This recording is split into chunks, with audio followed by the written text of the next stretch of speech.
تیسری آیت میں اللہ تعالیٰ فرماتے ہیں وَإِذَا سَأَلْتُمُوهُنَّ مَتَاعًا فَاسْأَلُوهُنَّ مِنْ وَرَاءِ حِجَابٍ، اور جب تم ان نبی علیہ السلام کی بیویوں سے کوئی چیز مانگنا یا پوچھنا ہو تو پردے کی آڑ میں رہ کر مانگو۔ اس سے کیا معلوم ہوا؟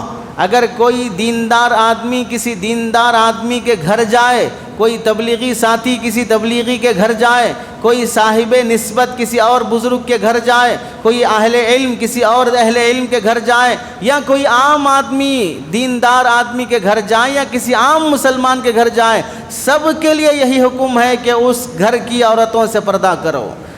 کھڑکی کے آڑ میں، دیوار اور دروازے کے آڑ میں رہ کر سوال کرو، آواز دو، بالکل دروازے کے سامنے، کھڑکی کے سامنے جہاں بے پردگی کا اندیشہ ہو، ایسا کھڑے ہو کر سوال کرنے کی اجازت نہیں ہے۔ بنداز گھس کے آ جانا یہ بیل ہونے کی علامت ہوتی ہے، شریف ہونے کی علامت نہیں ہے کہ ہمارا گھر ہے، کوئی مسئلہ نہیں ہے، کوئی کچھ نہیں ہوگا، ہم دل صاف ہے، ہماری نگاہ صاف ہے، سب کچھ صاف ہے، تو پھر شریعت کا حکم کیوں نہیں مانتے ہو؟ پتہ چلا شریعت کا حکم نہیں ماننا، اس میں دال میں کچھ کالا ہے، بلکہ پورا جسم، پورا دل، پوری نیت تمہاری کالی ہے۔ اسی واسطے تم شریعت کے حکم کو مانے بغیر گھس کے آ رہے ہو۔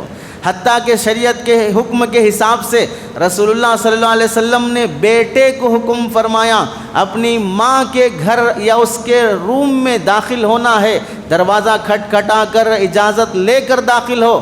بچہ بالغ ہو جانے کے بعد ماں کے جسم کا استر والا حصہ دیکھنے کی بیٹے کو بھی اجازت نہیں ہے کہ بیٹا اپنی ماں کی پیٹھ دیکھے، ماں کا سینہ دیکھے، ماں کی کمر دیکھے، ماں کی ران دیکھے، بیٹے کو بھی اجازت نہیں ہے۔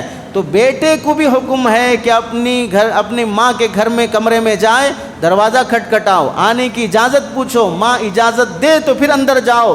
وجہ کیا ہے؟ ہو سکتا ہے کہ ماں کپڑے بدل رہی ہو، کپڑے پہن رہی ہو، یا ایسی حالت میں ہو کہ وہ اس حالت میں اس کا شوہر اسے دیکھے تو گوارا ہے، کوئی اور دیکھے تو اسے گوارا نہیں ہے۔ اتنا پردے کی تعلیم جہاں ایک بیٹے کو ماں کے حق میں دی جا رہی ہے، وہ شخص اپنی سالی کے پاس یا ساس کے پاس یا کسی بھاوج کے پاس یا کسی اور کے پاس بغیر دروازہ کھٹکھٹائے گھس رہا ہے، تو بتائیے یہ شریعت کے حساب سے مسلمان ہے یا آوارہ اینیملز اور درندوں میں شمار ہوتا ہے؟ گھروں میں شرعی پردہ جسے پردہ کہتے ہیں، باہر بازاری پردہ الگ چیز ہے، گھروں کا شرعی پردہ الگ چیز ہے۔ اور اللہ کی پناہ، دیندار کہلانے والے، داڑھی والے، کرتے پیجامے والے، دین کے تقاضوں پہ چلنے والے، اہل علم سے جڑے ہوئے، خانقاہوں سے جڑے ہوئے سب گھرانوں کا حال یہ ہے۔ 10% گھرانے ہوں گے جن کے گھروں میں شرعی پردہ چلتا ہو، 80-90% حال یہ ہے کہ گھروں میں شرعی پردے کا اہتمام نہیں ہے۔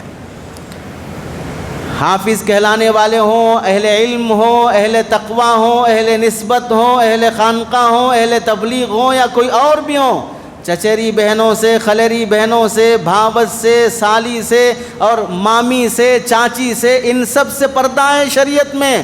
چاچی سے کون کون پردہ کر رہا ہے؟ مامی سے کون کون پردہ کر رہا ہے؟ یہ سب رشتے ہیں جن سے پردہ کرنے کا شریعت میں حکم دیا جاتا ہے، لیکن الا ماشاء اللہ 10-20% ہوں گے جو اہل نسبت اور اہل اللہ کے تربیت کے تقاضے اور نتیجے سے تھوڑا بہت قابو میں ہوں گے، ورنہ 80% گھرانوں میں شرعی پردے کا اہتمام نہیں ہوتا۔ اگر یہ بات کسی کو بری لگتی ہے تو کوئی پرواہ کی بات نہیں ہے۔